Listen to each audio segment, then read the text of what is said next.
I'm not what you'd call a philosopher. I avoid existential quandaries, such as why cats always land on their feet or the nature of time itself.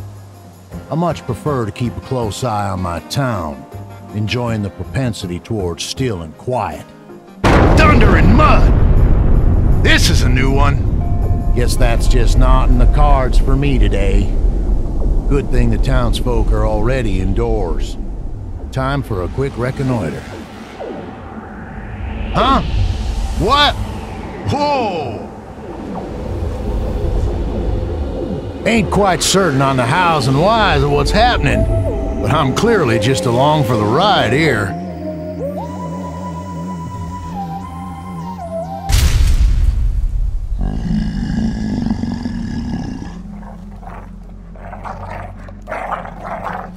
Seems we've gotten off on the wrong foot, or, claw.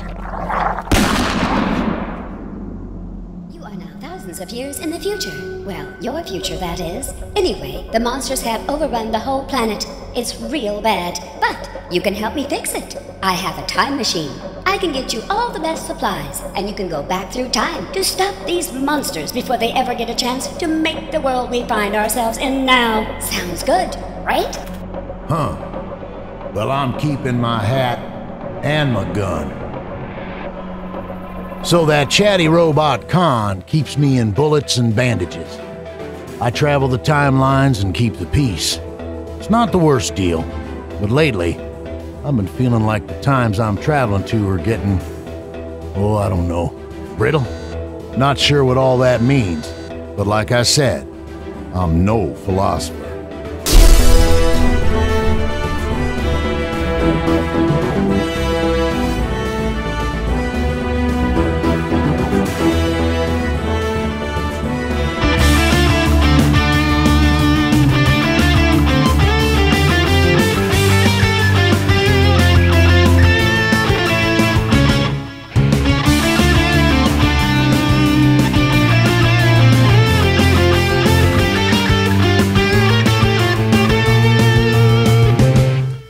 Hello, hello, hello! Welcome, my beautiful little snowflakes, to the first ever, but not the last, Sentinels of the Multiverse music listening party. Joining me this fine evening is my usual partner in crime, John. Say hi, John. Smooth and smarmy, like public radio. Exactly. And of course, the guest of honor at this evening's listening party is our very own in-house maestro, your friend and mine, Jean-Marc Giffen. Say hi, Jean-Marc. Hey, everybody. Hey, Glad you're coming out early. Yeah. So, as you guys all know, who've been following along on Twitter, oh man, I wish I was in a smoking jacket and a pipe. Cytosine says that from the chat. That would be awesome. So yeah, we are listening to the music. Jean-Marc actually came to me last cycle with Infernal Relics and put this idea in my head, but unfortunately we didn't really have time to sort of organize it, and we were kind of in a hurry and a rush and whatever. So he reminded me again well in advance this time around so that we could make sure that we scheduled it. So here we are. It's 7 p.m., not 8 p.m. as it is usually. And you guys should get used to that. Because as someone else, eagle-eyed member of the chat pointed out, John is in fact in Spain now, and that makes it 1 a.m. for him, which means if we were still starting at 8, that would be 2 a.m., which is just a bit later than he's comfortable with. So we're actually going to be moving, starting next week, the official stream time 1 hour earlier to 7 p.m., Eastern time. So mark your calendars and get prepared. 1 a.m. Central European time. Exactly. So that's it for the program notes. We're going to be starting to play with some more Shattered Timelines preview in 55 minutes at 8 p.m. Eastern. But the main thrust of what we're going to be doing here now is what we've been talking about, which is the Sentinels of the Multiverse listening party. And for that, I'm mostly going to be turning it over to Jean-Marc.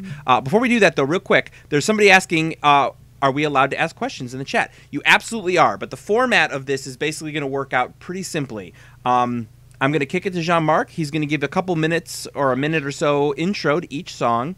And then we're just going to play it. The goal of this listening party is to let you hear the music in a way that you rarely get to hear it until either the soundtrack comes out or you just hang out in the multiverse. Usually in the game, you hear it with sound effects over it and other kinds of stuff.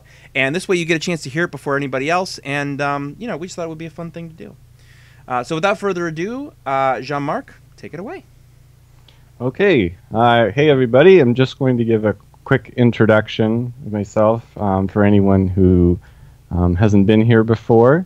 I've been with Handelabra since April 2014, specifically to join on for the Sentinels of the Multiverse project.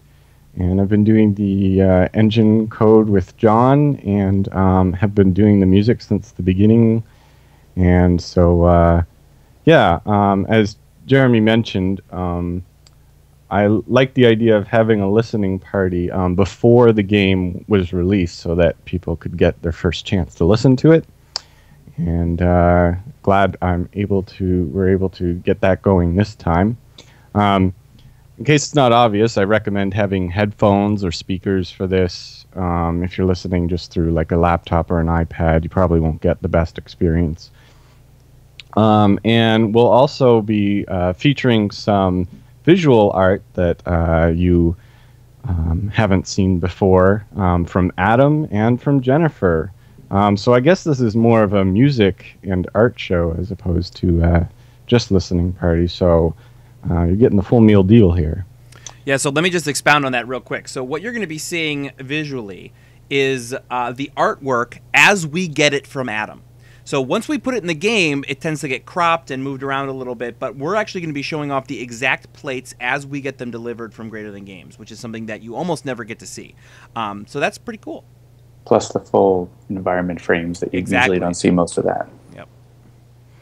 Also that. Yeah, it's all art all the time for this hour. So for anybody who just heard about the listening party and isn't even familiar with the game, Sentinels of the Multiverse is a cooperative superhero card game in which each player takes on a hero with a unique deck to that hero, and there's 3 to 5 of those heroes in a game, and they're fighting against a supervillain which is controlled by another deck of cards specific to that villain that controls what the particular conflict for that game is. And each game also takes place in a given environment. For example, a metropolis, underwater, or in space. So to give you a little bit, the reason I went into detail about that is because the music that I do is for 2 of those 3 things. So one is the environment. These are played over the course of every game. And because games can last a long time, 30 minutes to up to 2 hours, the loops are long, usually between 5 and 6 minutes. So that, the attempt is to try and make it not get too repetitive. And then each villain has their own unique theme. And the villains could be anything from a spirit that can control the earth to an organized crime overlord, things like that. And so whenever the team of heroes loses to the villain, it begins to play the villain's theme song. And each villain has their own unique song, and they're much shorter. They're about 40 seconds to 1 minute. So the first such villain that we'll look at right now is La Capitan. And she is a pirate who sails not just around the world like John, but also across time, to recruit members from the past, present, and future to join her quest to plunder all the great riches and artifacts of the world. Yar. Yeah, so when I make these pieces of music, I always have a discussion with Greater Than Games to try and get a bit more information about their characters. And for her, we decided to have a mixture of pirate music, a little bit of Doctor Who influences because she's going across the timelines, and she is a Spanish pirate, so adding a little bit of a Spanish flair to it here and there too. So yeah, that's basically the setup for her, and we'll give it a listen now.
So that was La Capitan. I see people in the chat talking about how, yes, the influences that Jean-Marc was talking about, you could definitely hear them in there. Did you see Richard's suggestion there, Jean-Marc, for the lyrics? If somebody wants to come up with lyrics for the song, I would be very interested to see them. Richard suggests the song starts and you have time to say her full name once and then it ends. Try and, if you can find a good way to fit that into the melody. All right, so secondly tonight, who do we have? Next up, we have the Dreamer. And so the Dreamer, although mechanically she is a villain, she is actually the hero, the visionary, Vanessa Long, as a child. And so she is trapped in her own dreams, and these are nightmare projections that are escaping into our realm. So the heroes must subdue these projections and wake her up. So that's sort of the main mechanic of this, is you're actually trying to not, or keep her safe and get rid of her projections. And actually, let me just jump in real quick, because you'll also notice there's one extra piece of artwork for the Dreamer, because like villains such as Baron Blade, who have an alternate loss condition, against the Dreamer you can lose by all heroes becoming incapacitated, but you can also lose by accidentally killing the Dreamer, and there is an alternate piece of artwork for that that you will see. It's her projections kind of go a little crazy and sort of explode out of her, essentially. Yeah, so I was thinking, like, well, what kind of theme would I write? Because normally, like, the themes are victory for the villain, but in this case, you don't want that. If you fail to wake her up, she ends up stuck in her dreams, and that's the game over. Like, you've lost. So she's not villainous. So the music for her is not villainous, but it's more it's isolated, it's tragic, and of course dreamy. So yeah, she actually has a completely unique approach from other villain music, and so I hope you enjoy listening to it now.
Sweet dreams, my little chickadees. That one makes me feel like I don't want to go to sleep tonight. But that was The Dreamer. So very creepy. And yes, I think was it Mario Fanatic there? Yeah. So when we were talking about Spite's theme, it was an evil ice cream truck, and The Dreamer is a, sort of ethereal music box, and that's exactly what we were going for, and I think that Jean-Marc captured it perfectly. Well, thank you. All right, so now let's switch to environment music. So first up, we have The Block, and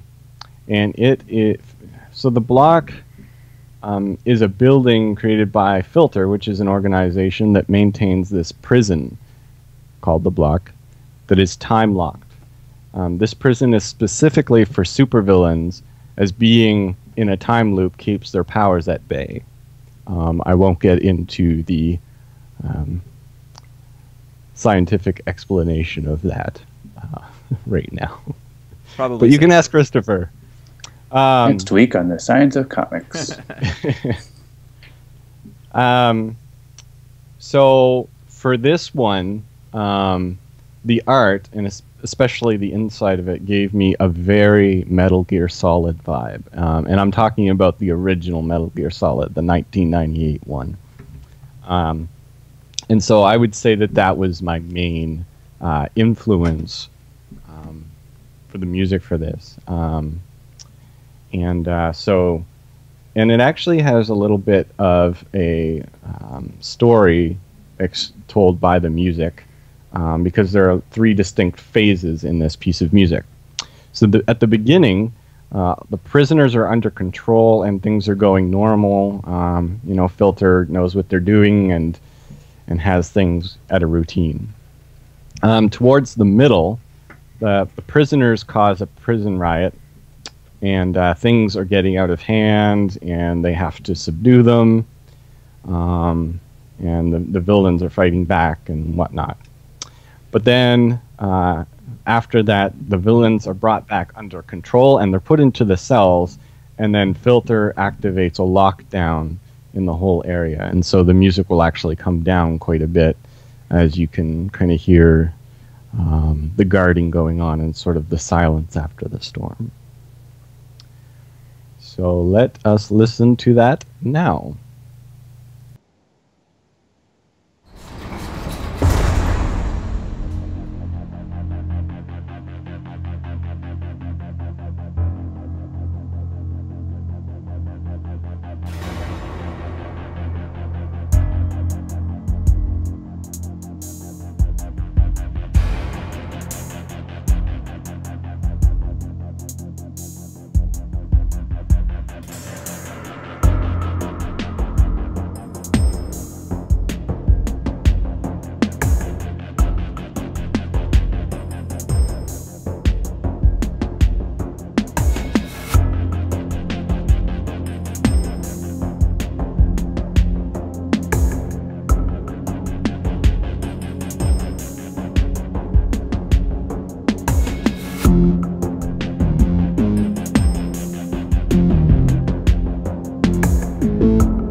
Uh-oh, I don't know what happened there, folks. The wave file seems to have cut out the end there. I apologize. Seems like something happened with the audio here on my system here. So give me 1 second to get that sorted out. We were within the last 30 seconds of the song, and I apologize that you are not going to get to hear it. John and John Mark, are you guys there? You're fired. I know. I think... you had one job. I was not touching anything. I literally was not touching anything. It just went and just stopped. Hey, I read there's a competitor to Soundflower you might want to try for next time. Yeah, maybe that's what I'll do. Everybody in the chat, you're going to hear silence for a moment because I have to pause something for you guys. So hang on. We should make sure the other ones are going to work. All right, Kismet seems to be working. Yeah, I don't know that it was anything to do with the wave file itself. I don't know if Soundflower just... I think if Soundflower just... Yeah, Soundflower just shit the bed, it looks like. Well, we were close to the end anyway. I don't think that we should play it all again, unfortunately. But I hope so. I mean, if Soundflower shits the bed again, I can't make any promises. But I'm gonna assume that it's gonna be okay. So, all right, I'm turning back on, going out to the stream. That was our special intermission. Yeah, sorry about that, guys. I was literally not touching anything. I was sitting here listening, and all of a sudden it went, and then it just stopped, which is, I assume, what you guys also heard out in Streamland. Language. What did I say? Sorry, I apologize. Defecated the bed. I defecated the bed. Sorry about that, everybody. Sorry about that, too. All right, so why don't we just go ahead and move on? Don't worry. You didn't miss much of that song. It was the end and the sort of the denouement, but it'll be available soon to purchase, so you guys will be able to get it and listen to it to your heart's content. All right, John Mark. I see what you're doing. Yeah, our special watermark. Yeah. Oops. Sorry about that. So next up we have Kismet. A little bit about her. Kismet is a trickster of folklore similar to Trickster Coyote of Native American origins. She causes chaos and mischief for her own amusement by jinxing others. Because she can bend reality to her will, she is usually very lucky, as she can choose the outcome that is most in her favor. Because she is of Native American descent, I tried to insert some of that influence into her music. But, of course, it's not just going to be pure Native American music, because that requires a lot of study to get right in the first place. And she has her own way of doing things. So she kind of takes those influences, but kind of it's there's a bit of a warped, twisted nature to her music as well. She was actually one of the, I would say as a side note, she was one of the trickiest ones for me to know exactly what to do with. Most of the time, when I need to do a villain or an environment, I have some sort of general sound kind of floating around in my head that becomes more and more concrete the more time I spend just even thinking about it. But hers was quite tricky, and I had to just experiment for a little while before I found something that both our team and Greater Than Games thought was appropriate. So let's start Kismet's music now.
All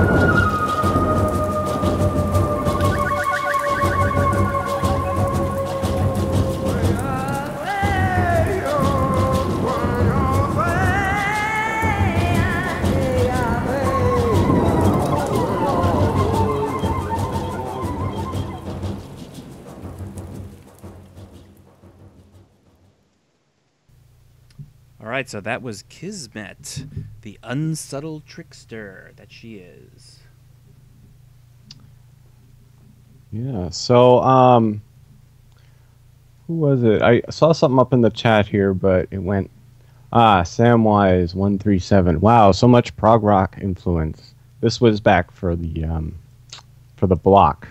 Sorry to just jump around here, but, yes, prog rock is by far the kind of rock that I like the best, and most of the best of it was in the 70s, in my opinion. And like Yes is one of my all-time favorite bands. I really like the idea of composed rock music and music that kind of tells a story by going through different movements over time. And I would say that especially in the environment music, that kind of comes out the most as it kind of changes from one thing to another over the course of the 5 or 6 minutes that it is. You guys have anything to add to that? I like I was Coheed just and gonna- Cambria and their prog. And there was some discussion of Coheed and Cambria, so that's good. I was just going to make a lame joke about Prague, the city, so don't worry about me. So the Well, next... we'll pretend you made it and that we found it funny. Oh, John! God, Woo! Prague, So fun. the city. For those of you just tuning in, John just made the funniest joke I've ever heard. From music to a place. Woo.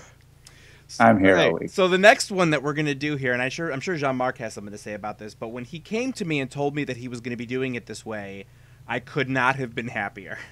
So the next theme that we're going to hear is actually not a theme that we've ever done before. It's not a type of theme we've ever done before for Sentinels of the Multiverse. So I'm going to go ahead and let Jean-Marc tell you what it is. Okay.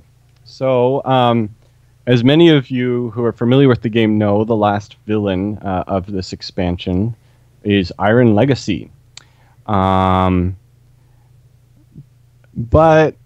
in order to do Iron Legacies, I said, well, we really need Legacy to have a theme in order to come up with one for Iron Legacy. Like, Legacy needs to have his own piece of music for there to be something to derive off of.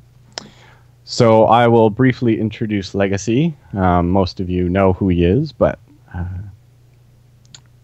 so he is your archetype kind of liberty and justice American hero, similar to like Superman or Captain America. He's a team player and comes from a long line of legacy heroes. And so, yeah, as Jeremy was saying, normally we only do individual theme songs for the villains. However, as a special surprise, I'd like to give you Legacy's theme song. And we will listen to that now.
All right, who wants to go out and stomp some commies?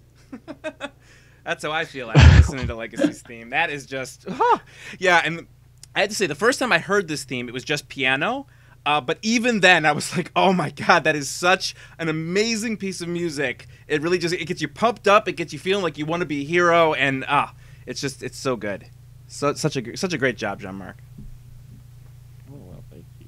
Glad you enjoy it. Some people were asking about if all heroes have themes now. The answer is no, but hold on to that thought. Hold that thought. I would say that all the heroes do have themes. They just need to be revealed by the sculptor. They just have not been discovered yet, yes. They need to be composed. But yeah, definitely hold on to that thought. Yeah, and, 2016 is going to be pretty asking, interesting. Just letting you all know. So hold on to that thought. Some people were asking if it would be in the game. We probably won't put it in the multiverse just because it would be kind of odd for there to only be one hero with a theme in it, but it will definitely be in the soundtrack as a bonus track. Exactly, yeah. When the Shattered Timeline soundtrack launches, expect to hear it there. So. It should play every time Inspiring Presence is played. Every time Legacy increases the damage of another hero. That only happens like 100 times a game. All right, so next up we have Iron Legacy. So after having done Legacy's theme, I was like, all right, so now it's time to change this. And it was actually a lot of work because Legacy's theme was so, soaring and uplifting and triumphant that trying to do Iron Legacy was actually a bit of a challenge. But anyway, so he's sort of the quote-unquote evil version of Legacy from another reality.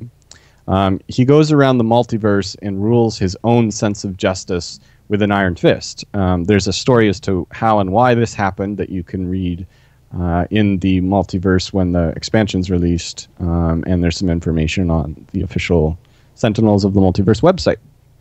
As a result, his former allies actually have to subdue him and his self-justified vigilante rule. That's easier said than done. Yeah, indeed. He is known as one of the hardest, if not the hardest, villains to beat in all of Sentinels. Just as Legacy's sort of the quintessential hero, he's sort of the, the big villain, if you will.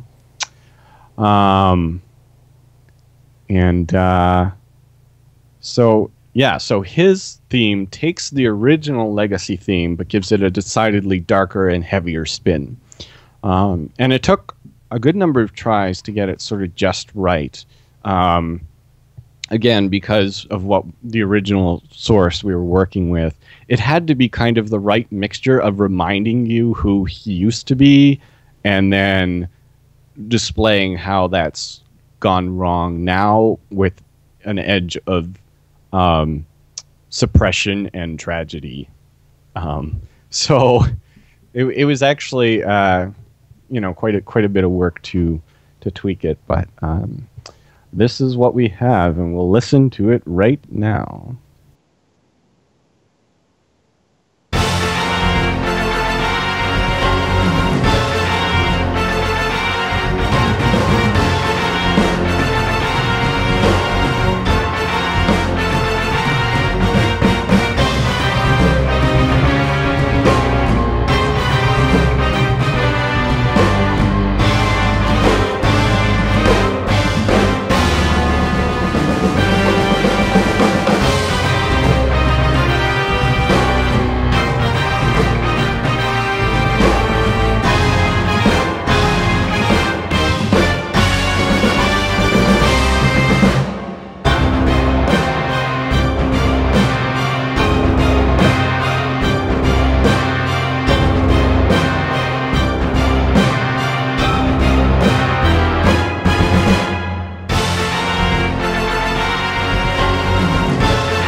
I have to tell you, real fan of Fanatic's response when he first started hearing it, where he says, "Oh God, it's heartbreaking." Like that right there encapsulates everything about this theme, especially hearing it right after, Good Legacy, America's Finest Legacy. Like hearing that theme twisted into what he has become in Iron Legacy, there is no other word for it other than heartbreaking. Yeah, that's why I was trying to. Yeah, basically, somebody said discordant, and it does use a lot of almost suppressive chords and elements to it. It's not just like if you listen to Misinformation's theme, the second half just basically takes the first half and puts it into minor. And I thought that worked fine for her theme, but to just put his in minor doesn't really work, in my opinion. It just kind of makes it like, the main Sentinels theme is in a minor key, and you wouldn't say that that's in any way depressing or anything like that. Like it really needed extra emphasis on certain elements. So I think it's depressing if you're a villain, then you don't like that.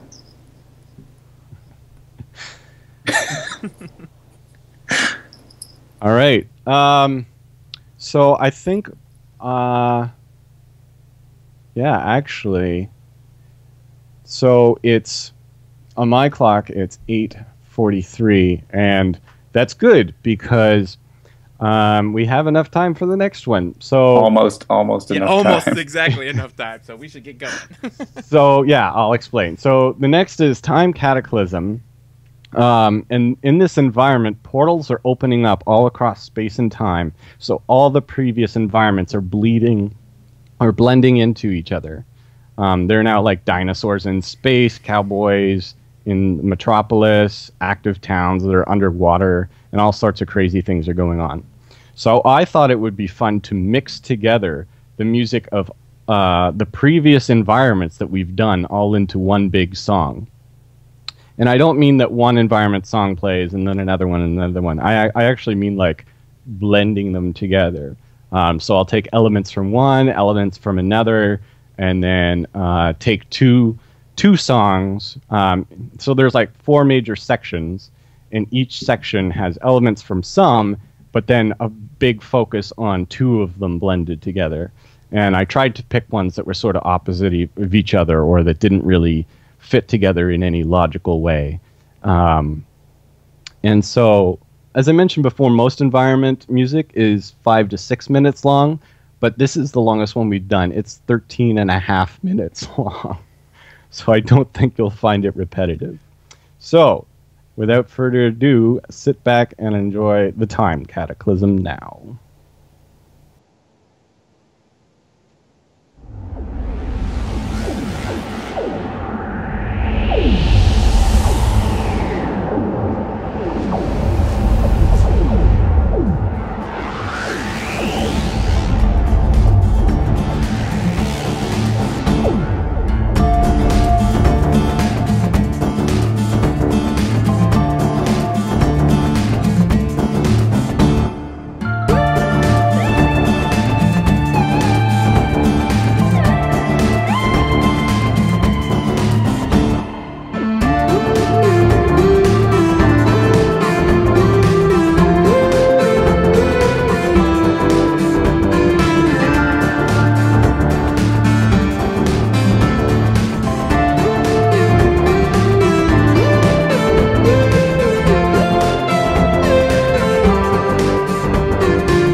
All right, so that was the time cataclysm, which is also Just done. takes up the most time.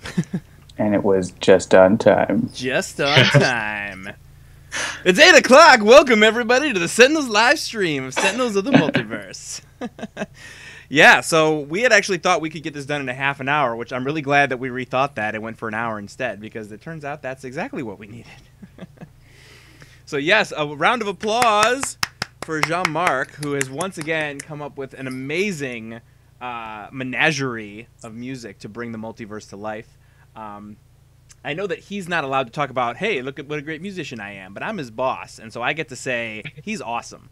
I'm constantly surprised by how amazing of how he interprets these environments. It's interesting too, because our process sometimes when we talk to Greater Than Games, they come to us and they'll say something as simple as like for instance, to go all the way back to the beginning with was it Insula Primalis, when they were like, I don't know, Jurassic Park, but like evil or something like that. And he takes that. I think that was word for word what they said. Yeah, and he'll take that and turn it into this piece of music that really, like I cannot imagine Insula Primalis without imagining that music now. And it's one of the reasons why I insisted early that we release the music on soundtracks, because frankly I wanted to be listening to them, and I thought that knowing what I know about this multiverse and knowing what I know about you guys, I had a feeling you wanted to listen to it too, and I wanted to have it available in a way for you guys to just grab it and listen to it. So all right, so yes, take a bow, Jean-Marc. Take a digital bow. Digital bowing. Yeah. Digital bowing. Thank you very much, everyone, for coming an hour early, checking it out. Yeah, it was a fun time, and I enjoyed putting all that together. Yeah, and as John has said, a couple of people have asked throughout, who I think have been sort of popping in maybe a little late or a little early because they thought it was 8 like usual. We will be posting this to YouTube afterward. Jean-Marc, I know I said that we might not, but I've changed my mind. It's too cool. We have to post it to the YouTube afterward. And I guess I already told people we would. And John already told people that we would. So he is... Because that's what I thought we were doing. He's made that promise for me. Yeah, well, initially I was thinking that it was just going to be... I don't know. At first I kind of was like, I don't know, it'll be a listening party, it'll be interesting, whatever. But like, now that we've actually done it, yeah, I'm just excited to share it with more people. So that's what we're going to do. All right, so let's kill this. Yes. And let's pull up this window capture. Is my Sentinel's actually running? There it is. All right, so...